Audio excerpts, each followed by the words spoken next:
até o 22. Marcos 10, do 17 ao 22, que é o texto que fala daquele jovem rico, né?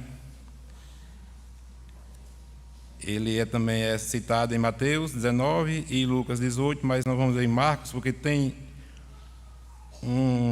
uma palavra aqui que eu quero compartilhar com os irmãos depois, e só encontramos ela aqui, em Marcos. Eu vou fazer a leitura, a igreja atente para o que diz a palavra do Senhor. E pondo-se Jesus a caminho, correu um homem ao seu encontro, e, ajoelhando-se, perguntou-lhe: Bom mestre, que farei para herdar a vida eterna? Respondeu-lhe Jesus: Por que me chamas bom? Ninguém é bom senão um, que é Deus. Sabes os mandamentos? Não matarás, não adulterarás, não furtarás, não dirás falso testemunho, não defraudarás ninguém, honra a teu pai e tua mãe. Então ele respondeu: Mestre, tudo isso tenho observado desde a minha juventude. E Jesus, fitando-o, o amou e disse: Só uma coisa te falta. Vai, vende tudo o que tens e dá aos pobres, e terás um tesouro no céu. Então vem e segue-me. Ele, porém, contrariado com esta palavra, retirou-se triste, porque era dono de muitas propriedades. Querido Deus, nós pedimos a Ti mais uma vez, ó Pai, que o Senhor nos conceda, Pai, a graça de expor a Tua palavra e de aprender junto com nossos irmãos tudo aquilo que o Senhor quer falar ao nosso coração esta noite, ó Pai. Peço que o Senhor me ajude, meu Deus, por meio do Espírito Santo, que eu possa me esvaziar de mim e ser preenchido, ó Pai, com o Teu Santo Espírito, ó Deus. Usa, Senhor, conforme o Teu querer, este pecador que fala contigo. Em nome de Jesus, Pai. Amém. Vou falar o tema lá para o irmão Mateus, né, que ele precisa para colocar lá no YouTube. O tema dessa pregação hoje à noite vai ser a religiosidade vazia e a presença de Jesus em nossas vidas. Eu tive o cuidado de fazer algumas pesquisas essa semana e descobri que no Brasil tem pelo menos 109 mil igrejas evangélicas. Para ser exato, lá está dizendo que tem pelo menos 109.560 igrejas. E dessas 109 mil igrejas, 31% da população do nosso país se diz crente. 31%, é muita coisa, né? Nós somos 210 milhões de brasileiros, é mais ou menos 67 milhões de pessoas que se dizem crentes no Brasil. No ano de 2019, para os irmãos terem uma ideia, abriram mais de 6 mil templos no Brasil. E até 2022 vinha assim, abrindo. Cada ano abria 5 mil, 6 mil templos. Aí, quando eu fiz essa pesquisa, lendo esse texto desse moço que aqui eu li para os irmãos, o jovem rico, eu fiquei pensando, naquele tempo era igual a hoje, porque tantas pessoas se dizem crentes, tantos templos temos no Brasil, e será que nós percebemos que isso reflete na nossa sociedade? Porque tanta gente se diz crentes, tanta gente se diz religioso, e isso, eu vou falar uma palavra que o povo usa hoje, né? Não reverbera na sociedade. Porque a nossa sociedade é tão violenta, né? É tão assim, as pessoas estão tão vazias, tão secas, com tudo briga. Briga no serviço, briga no trânsito, briga em casa. Parece que as pessoas estão falando, quando são perguntadas, de que religião você é? Eu sou crente, eu sou protestante. É mesmo? Que bom. Mas parece que as vidas dessas pessoas não estão refletindo isso, não. Porque se realmente no Brasil tivesse 109 mil igrejas, se tivesse 66 ou 67 milhões de crentes, eu acho que esse nosso país ele era melhor. E quando a gente lê o texto do jovem rico, a gente percebe também que a maneira que ele se achega a Jesus, assim, aparentemente ele era um homem crente, né? Ele se achega assim com tanta, assim, vem correndo para os pés do Senhor, ele se ajoelha, ele se prostra, né? Ele viu o Mestre, viu Jesus, ele se prostra. E quem olha assim ao olho humano, diz, rapaz, que homem crente, olha, ele vem com aquela, né, aquela reverência, reverência que às vezes nós não encontramos na casa de Deus. Por exemplo, antigamente era normal assim a gente chegar na igreja, se ajoelhar. Alguns irmãos aqui ainda fazem isso, eu olho, eu percebo isso. Mas antigamente era mais, muito mais irmãos se achegavam à casa do Senhor com reverência, porque sabe que quando entra na casa do Senhor, na casa de Deus, aqui é um local santo. Não é porque isso aqui o templo é santo, não. É porque a presença de Deus santifica o lugar. E assim, o jovem rico, ele soube ver isso, né? Porque ele chega perante o Senhor, né, correndo ali, desesperado, e se ajoelha. Se ajoelha e pergunta: bom mestre, que farei para herdar a vida eterna? Aí você olha assim, que bonito, que lindo, né? Que homem humilde. Aí eu fiquei assim, abismado com a resposta do Senhor. Porque para mim, ele passaria sem eu notar. Mas a resposta que Jesus dá a ele é dura, assim, aos nossos olhos é dura. Mas porque Jesus o conhecia, né? Jesus, ele sonda o meu coração e o seu, ele nos conhece a fundo. Aí Jesus responde a ele: por que me chamas bom? Ninguém é bom, senão um que é Deus. Aí você pode perguntar, mas Jesus não é Deus?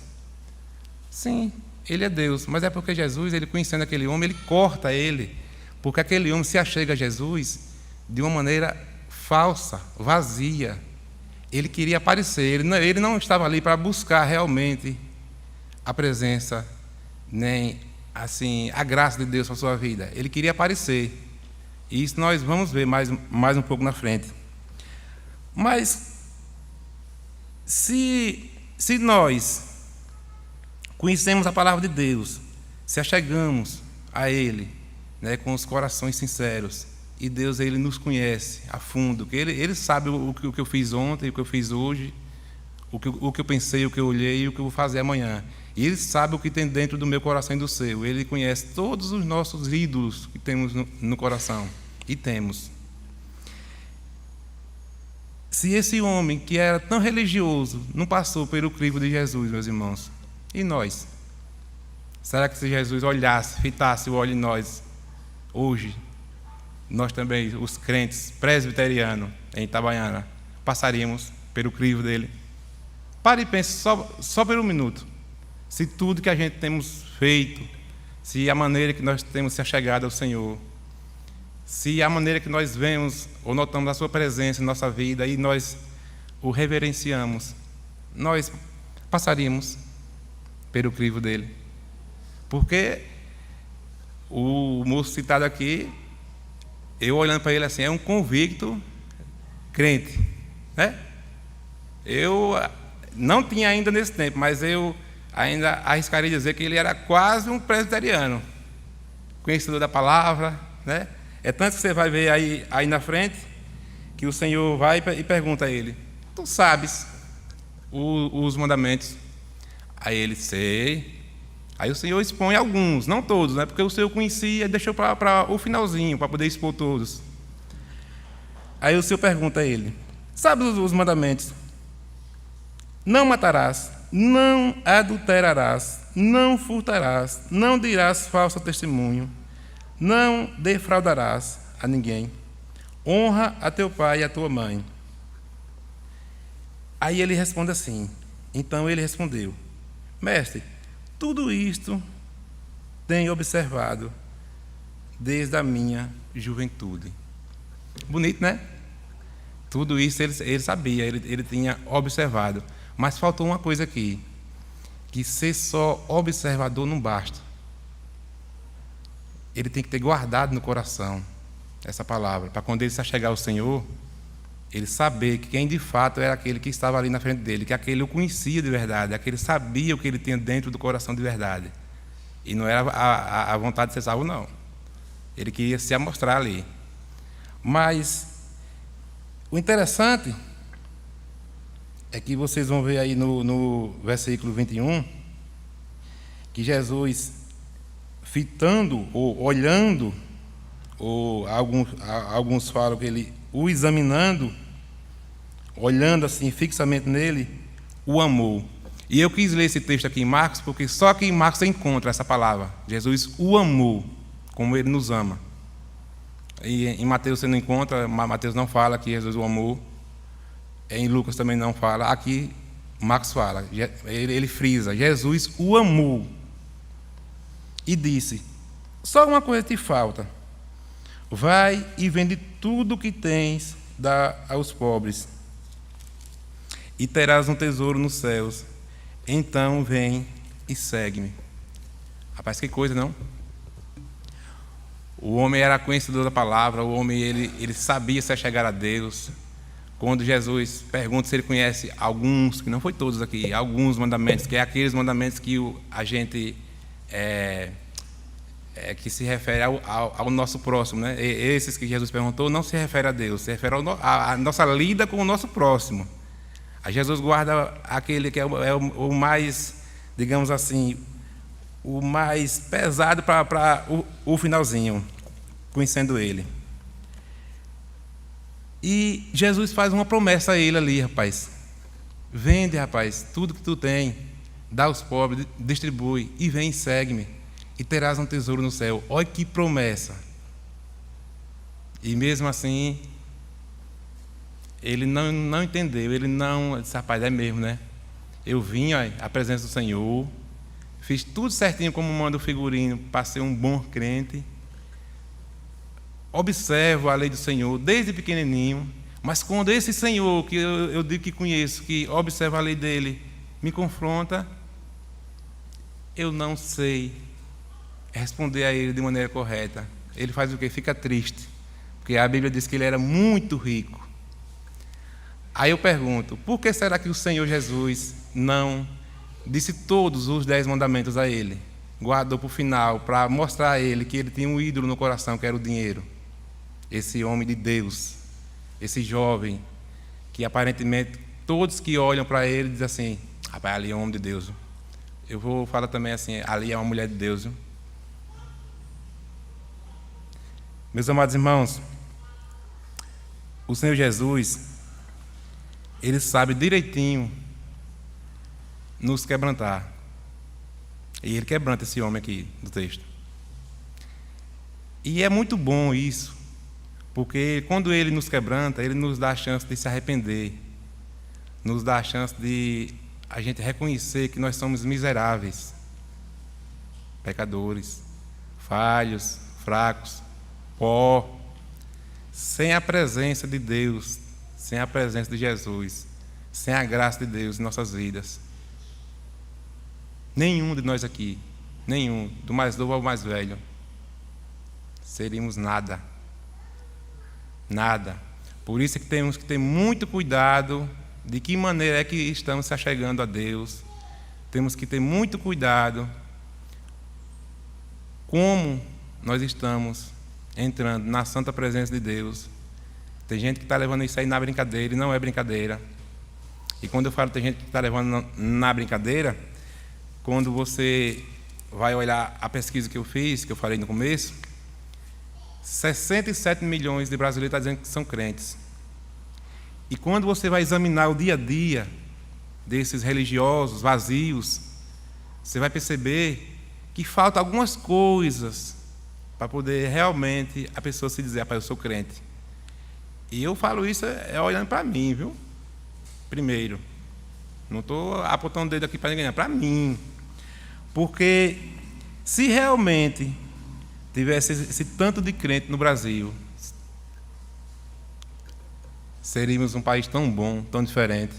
Porque se realmente tivermos se nós formos essas pessoas que a pesquisa revela, nós teríamos pelo menos 31% dos políticos lá em Brasília crentes. E se nós tivéssemos 31% lá de homens de Deus, seria diferente esse país.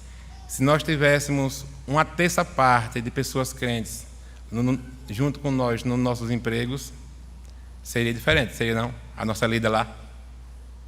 Aí você percebe assim, que aqueles que se dizem crentes, que se dizem protestantes, que se dizem, rapaz, eu sou evangélico. É mesmo, rapaz, tá bom. E tem muitos que você não sabe se é. Você lida com a pessoa, aí você chega em um lugar para poder comprar uma coisa, o cara está lá cheio de piadinha, falando tudo o que quer. Aí quando descobre que você é crente, o irmão é crente? Rapaz, me perdoe, eu estava falando aquilo ali, mas foi só uma brincadeirinha. Muitos fazem negócios que não são negócios de crentes, prometem e não cumprem, fala uma coisa e faz outra. É claro que todos nós temos algumas variações, a gente pode hoje estar melhor, amanhã estar pior, mas o que eu quero dizer, irmãos, é que se nós se autodenominamos crentes evangélicos, servos do Senhor, nós temos que fazer que isso reflita na nossa vida. E o moço aqui do texto, ele aparentemente, ele era crente, mas ele, quando o Senhor o confronta, ele é quebrantado, ele se entristece. E a gente deve olhar para um texto desse, o princípio que aqui nós devemos tirar é o seguinte: é que todos nós carecemos dia após dia, já que essa semana aí é a semana da reforma, está nos reformando, vendo o que é que temos ainda de errado, o que é que faz separação entre nós e Deus, e deixando de lado, seja qualquer ídolo que for. Uns é dinheiro, como no caso do rapaz aqui, outros é uma má conduta no emprego, outros é o linguajar, outros, pior, é a soberba, não se quebranta, é soberbo ou soberba. E é triste falar isso, mas às vezes nós podemos encontrar pessoas soberbas no nosso meio, não só aqui em Itabaiana, mas em todo lugar, porque isso aí é do ser humano. E a pessoa que ela é assim, ela tem que orar a Deus todo dia, pedir que Deus o ajude a se livrar desse egocentrismo, né? Que tudo é eu, tudo eu faço, tudo eu posso, eu sou tudo. E o jovem, ele era assim também, quando o Senhor fala com ele. Isso aí, Senhor, isso aí eu aprendi desde pequeno. Vamos supor, nós poderíamos comparar esse moço a uma pessoa que nasceu dentro da igreja, que nasceu em berço, evangélico, né? Que muitos dizem assim, isso aí eu já conheço, rapaz. E que geralmente é uma pessoa difícil de você aconselhar, é aqueles que nascem dentro da igreja, porque quando você vai aconselhar alguma coisa, isso aí eu já sei, irmão. Isso, irmão, tem que mudar. Não, rapaz, isso aí eu já faço. Mas quando você vai olhar os frutos, não condiz com aquilo que ele diz que é. Eu sou de berço evangélico, eu tenho 50 anos de igreja. Não estou dizendo que quem é velho de igreja é ruim, não, viu? Estou dizendo assim, que é difícil quando você vai conversar com a pessoa, que a pessoa diz, já sei, isso aí eu faço todo dia. Irmão, vamos orar, vamos nos reunir um dia para nós orar juntos, em sua casa, na minha casa. Eu já oro todo dia, irmão. Todo dia eu oro. É difícil, viu? Tanto é difícil lidar com crentes novos, porque aqui fala de um jovem soberbo, arrogante, como é difícil lidar também com alguns crentes velhos. Como aconselhar uma pessoa assim? Como estar junto de uma pessoa assim? Então, se porventura há entre nós alguma pessoa que haja assim, que busquemos o Senhor, meus irmãos, que possamos mudar pedir a Ele misericórdia, clamar a Ele por sua misericórdia e agir diferente do que agiu esse moço. Tirar nossos ídolos dos nossos corações, todos eles, todos.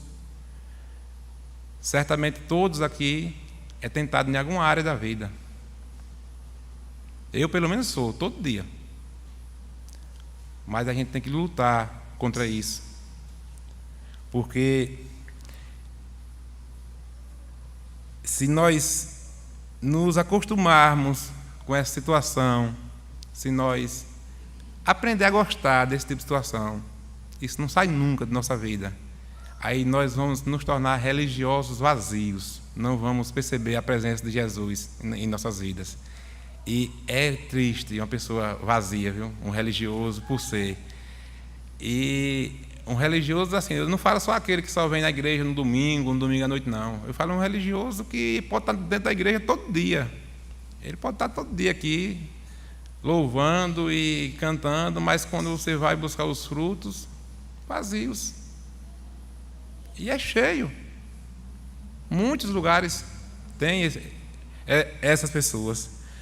Mas certamente cada um de nós estamos nos policiando, estamos buscando guardar a palavra de Deus no nosso coração, que é o que diz lá o Salmo 119, né? 119:11, né, Lindomaro? Que diz assim, né, que o salmista, que ele é um profundo conhecedor da palavra de Deus. Vamos ler lá o Salmo 119, 119:11. O Salmo 119, alguns atribuem ele a Davi, outros atribuem a Neemias, mas o que a gente sabe é que ele era um homem que conhecia bem a palavra do Senhor, porque ele está repleto de conselhos, de dicas, como é que nós devemos se achegar a Deus, ou por que devemos se achegar a Deus de tal maneira. Mas no versículo 9, 10 e 11, ele fala bem assim: de que maneira poderá o jovem guardar puro o seu caminho? Observando segundo a tua palavra. De todo o coração te busquei, não me deixei fugir aos teus mandamentos. Aí agora, guardo no coração as tuas palavras para não pecar contra ti. Se esse jovem, esse moço citado aí em Marcos, se ele tivesse, ao invés de só observar, se ele tivesse guardado a palavra do Senhor no coração, certamente ele tinha reconhecido Jesus como Senhor e Salvador de sua vida. Mas como eu ainda quero falar de mais um texto que está na Bíblia, que esse, ao estar na presença do Senhor, essa pessoa age diferente deste jovem. Está lá escrito em Lucas 10, 38 a 42, que é o texto que fala de Marta e Maria.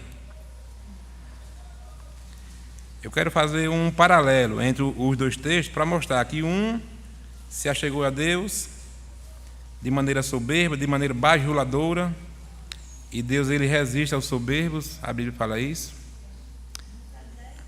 Lucas 10, do 38 ao 42, o texto que fala de Marta e Maria.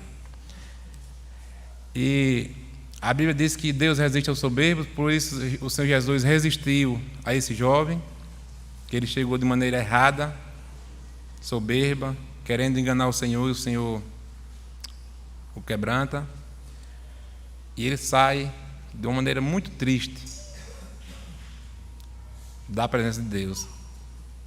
Mas esse texto que eu quero fazer o paralelo, ele fala de duas mulheres, duas irmãs. Certamente Marta seria mais velha e Maria mais nova, pelo que a gente assim entende do texto. A Bíblia não fala isso, mas a gente entende que Marta seria a mais velha e Maria a mais nova. E o texto fala que Jesus, ele indo pelo caminho, entrou em um povoado. Certa mulher chamada Marta hospedou na sua casa. Tinha ela uma irmã chamada Maria, e esta quedava-se assentada aos pés do Senhor, a ouvir-lhe os ensinamentos. Marta agitava-se de um lado para o outro, ocupada em muitos serviços. Então se aproximou de Jesus e disse: Senhor, não te importas de que minha irmã tenha deixado que eu fique a servir sozinha? Ordena-lhe, pois, que venha ajudar-me. Respondeu o Senhor: Marta, Marta, andas inquieta e te preocupas com muitas coisas. Entretanto, pouco é necessário, ou mesmo uma só coisa. Maria, pois, escolheu a boa parte, e esta não lhe será tirada. O versículo 39, ele fala que Maria, ela se assenta. Algumas traduções, eu tenho uma tradução em casa da Bíblia Ave Maria, que eu leio também, diz que ela se assenta aos pés de Jesus para o ouvir. Para uma mulher judia naquele tempo se assentar aos pés de um homem, ela está em submissão. Vocês lembram que lá no livro de Ruth, quando a sua sogra, Noemi, ela aconselha a Ruth aí até Boaz, e ela diz direitinho como era que Ruth deveria se chegar até ele, sentar aos pés dele, deitar, porque ali era a pessoa se colocando num lugar de submissão. Uma palavra que hoje é pesada falar, né?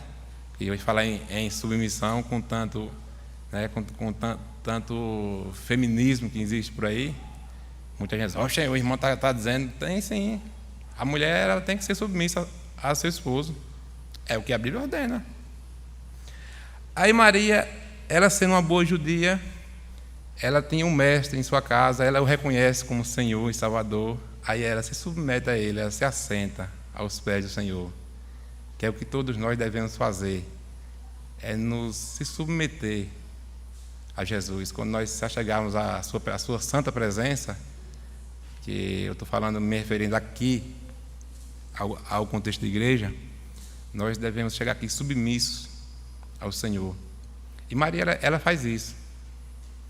E é interessante que ela se assenta para ouvir os ensinamentos.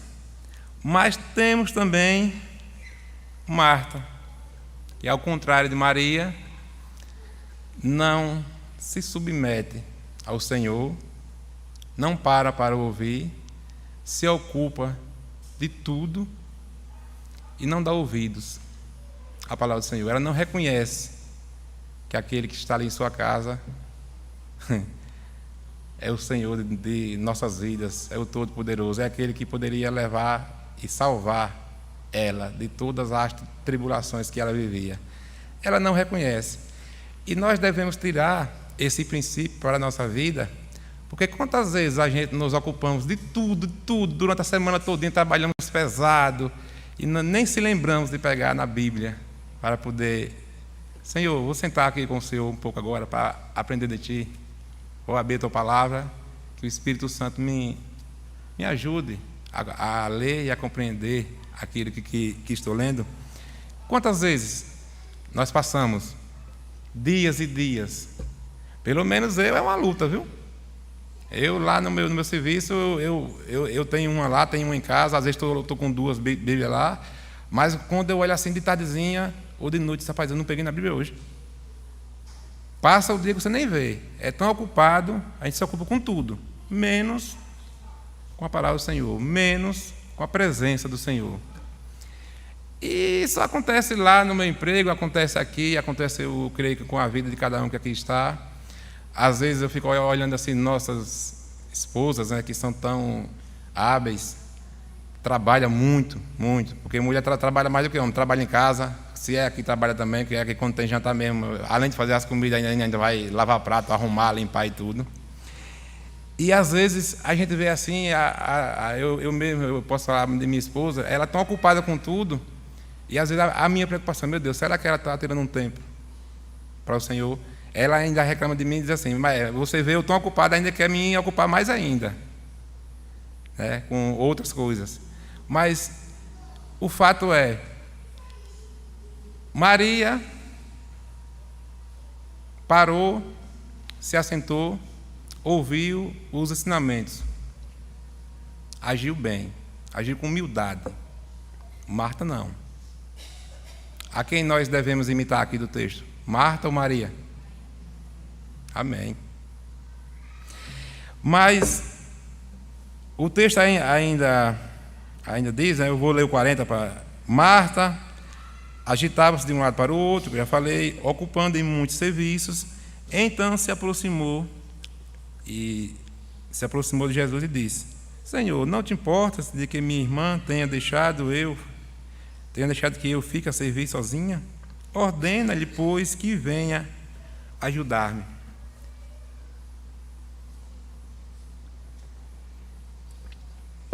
Vocês conhecem alguma pessoa que, além de não querer entrar na santa presença do Senhor e se submeter ao Senhor, você conhece alguma pessoa que, além de não querer estar ali com o tempo com o Senhor, ainda quer empatar as outras? Está lá?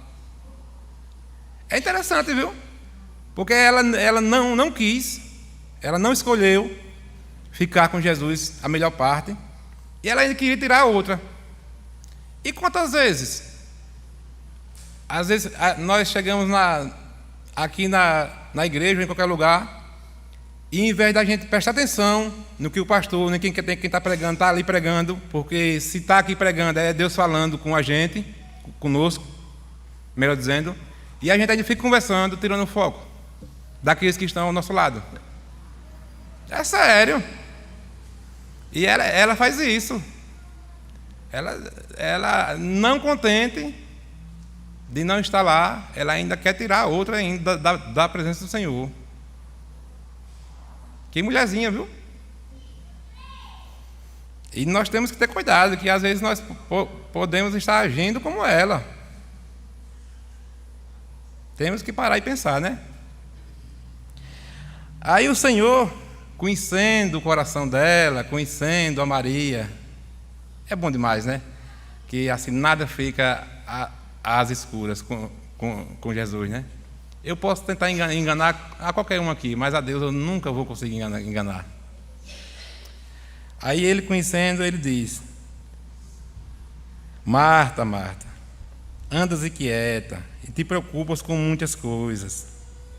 É como se ele dissesse: Marta, para um pouco, me escuta, porque o que eu tenho para te falar vai tirar essa tribulação que tu vive, essa inquietude, né, que tu vive, né, melhor dizendo, falar um português mais correto, que tu vive.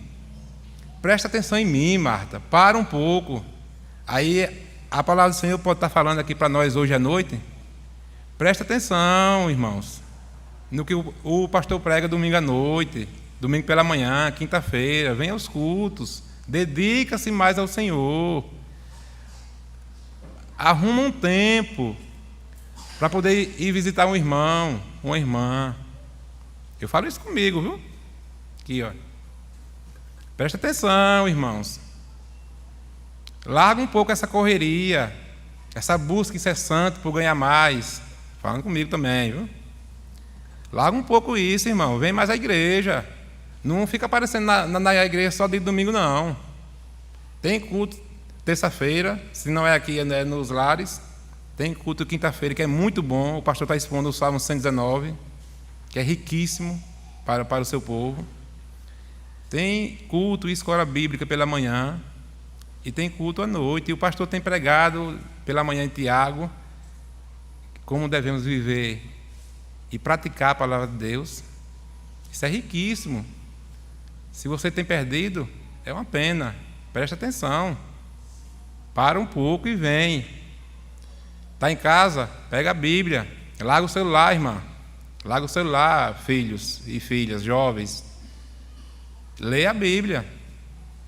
O texto fala, se a gente for interpretar ele fala isso com a gente.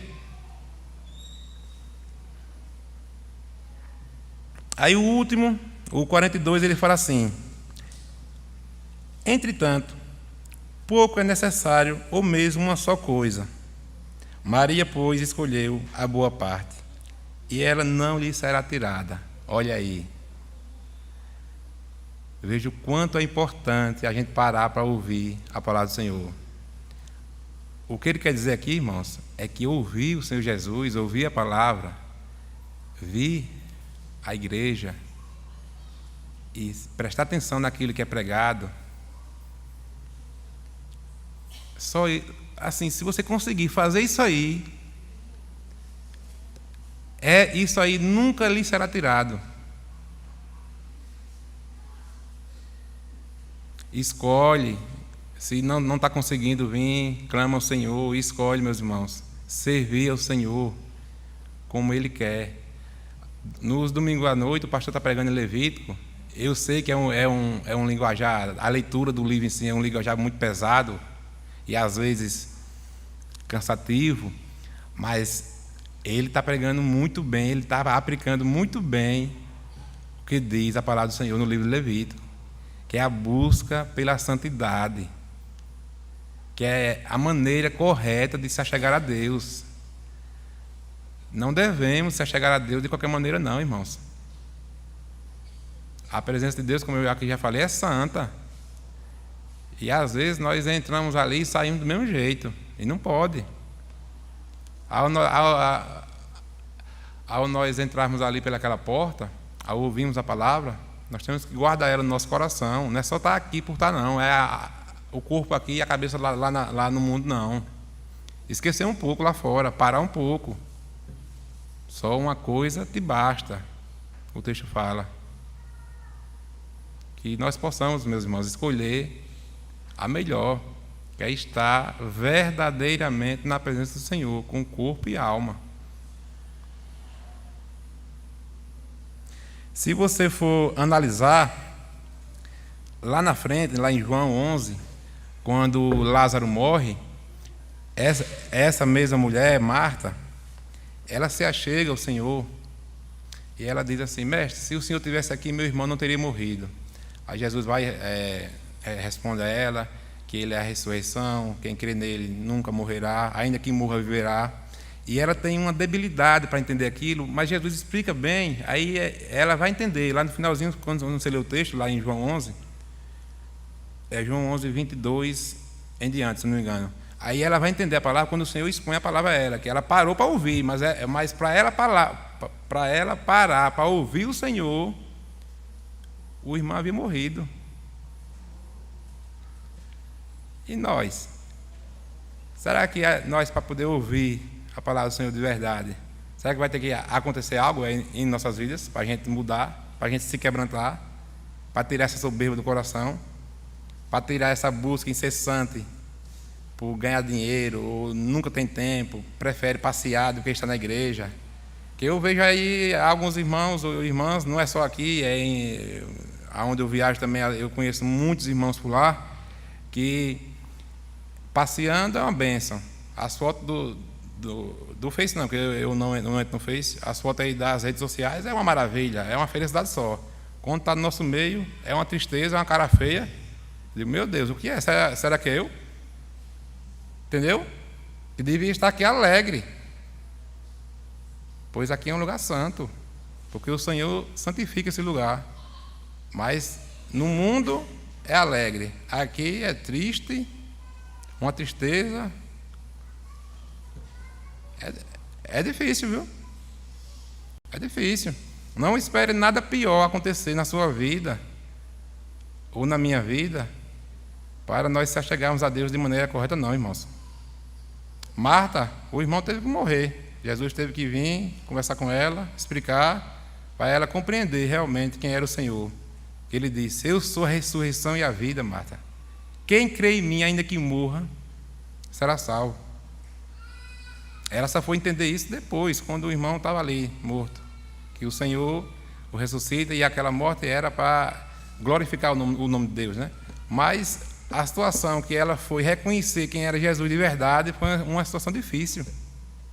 Eu me lembro também quando eu estava começando aqui na igreja, que eu era na igreja e ainda no mundo, e meu filho morreu. E só depois da morte dele é que eu e minha esposa ainda não era crente, ela veio depois, é que eu fui se firmar. Por isso que quando eu leio um texto desse, eu disse, meu Deus, eu já fui tanto igual a Marta, né?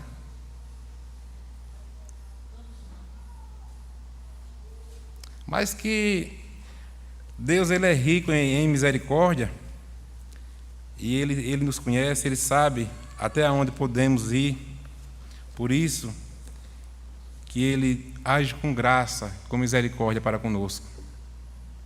Por isso que Ele enviou Jesus ao mundo, para nos ensinar, para nos perdoar, para curar todas as nossas dores. E que bom, meus irmãos, que Ele não nos trata de maneira que nós merecemos. Que bom, como diz o salmista.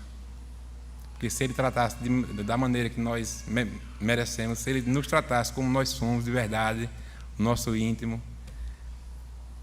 eu creio que não tinha muita gente não aqui, viu? Nem eu estaria aqui. Ninguém. Que bom que a graça dele nos assiste todos os dias. Então, meus irmãos, como aplicação, eu quero deixar para os irmãos isso. Busquemos estar na presença do Senhor com sinceridade, com os corações sinceros, e façam um esforço para buscar mais a sua presença, façam um esforço para chegar aqui descansado, alegre, sorrindo. Não é triste não, cabisbaixo, rapaz, vim porque é o jeito, era para estar em casa. Eu não vim de manhã porque de manhã eu estava assim, cansado. Aí eu digo, para poder eu ir cansado como eu ia antigamente, eu não vou, é melhor ficar em casa, porque eu vou para lá cansado, não entendo, não escuto, cochilando. Pense nisso. Descanse bem, trabalhe durante a semana, mas trabalhe de uma maneira que você possa reservar tempo para Deus. No domingo, venha à casa do Senhor disposto ou disposta a ouvir e a compreender a palavra. Essa semana eu ouvi uma pergunta de um pastor e eu achei interessante. Ele disse: quantos de nós lembra segunda-feira de manhã o que foi pregado domingo à noite? Certinho, o texto. Aqui é fácil, porque o pastor coloca o texto aqui no boletim. Mas se ele não colocasse, quantos de nós conseguimos lembrar da mensagem que foi trazida no domingo? E conseguimos refletir, parar e pensar sobre ela durante a semana e aplicar ela em nossa vida e vivenciá-la? Vou deixar essa pergunta no ar para os irmãos pensar, porque eu penso todo dia, viu? Todo dia. Que o Senhor nos ajude, meus irmãos, que o Senhor nos conceda a graça de estarmos em sua presença sempre, que o Senhor haja com misericórdia para conosco, como tem agido, que Ele nos fortaleça, porque somos falhos e fracos. Amém? Vamos orar.